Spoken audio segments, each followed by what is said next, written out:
puwede ba akong Ayan. mag-file ng data privacy kung nakasama lang ako sa ina-upload nilang video kahit hindi ako ang pinaka-subject? Oo. Feeling ko Hmm. ito yung mga yung mga tapos nahahagip ka ng vlog, baka hindi sa data privacy, Attorney J, 'no?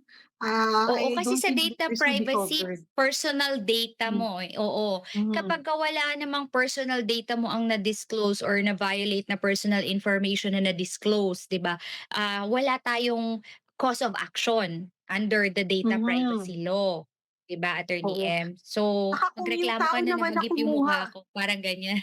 oo, oh, tsaka at the 'Di same ba time, ikaw Attorney J, ikaw na kasi yung sa Data nag-photobomb, ikaw Privacy pa yung Act ikaw pa yung oo. magrereklamo 'no?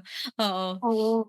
Oo, ayun, Attorney J, sa Data Privacy Act din kasi dapat yung tao na puwedeng magkaroon ng pananagutan, siya yung may obligasyon, yung siya yung nagga-gather ng Mm. data, 'di ba? So, siya yung nagga-gather ng information tapos ginamit niya for a purpose other than yung kung ano yung dapat na pinagamitan niya. So, parang hindi pasok yung example na yun, yung katanungan na yun. Elements, At oo. oo, Yung at the same elements time, para Attorney J ma-violate. Mm. mm.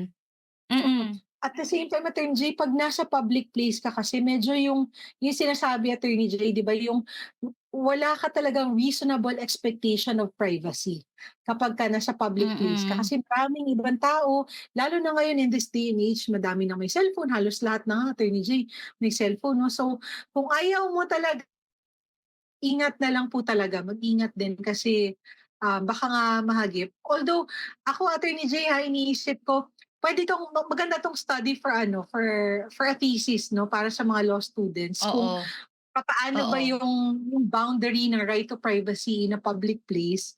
Kung halimbawang Mm. nagvi-video, 'di ba, ganyan, tapos nahahagip. Pero so far, 'di ba, with our existing laws now, wala din talagang pananagutan 'pag gano'n, Attorney J, kasi yun nga, wala namang reasonable expectation of privacy, and at the same time, hindi rin 'to pasok sa violation ng Data Privacy Act natin.